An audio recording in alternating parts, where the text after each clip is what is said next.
You wake up one morning with a dry, hacking cough, and you've lost your sense of smell. You visit your doctor for a diagnosis. With an X-ray and nasal swab, she diagnoses COVID.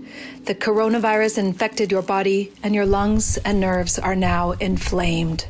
The inflammation sends you to hospital, and when you're in the ICU, you look around and notice a disproportionate number of people of color. In the United States, hospitalization and death rates for people of color are far higher than for white people. You make another kind of diagnosis yourself. This, you observe, is the outcome of structural racism. But how did those structures come to be? To understand that, we must go back 600 years to a time when a different pestilence spread across the globe, one that continues today and which still makes us sick. And it makes us sick in a patterned way, through inflammatory disease, which underlies all the leading causes of death in industrialized places. European colonization transformed the planet. Through slavery, genocide, and disease, colonists brought with them a cosmology that changed how people relate to each other and to the living world around them. Those who resisted were set to the flame.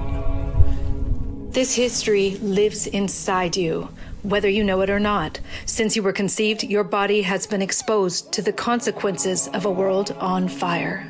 The COVID hospital ward and the specific patients who are in its beds look that way because of centuries of attempts to extinguish other kinds of knowledge and civilizations. If we understand disease with this new kind of diagnosis, the treatment options become radically different.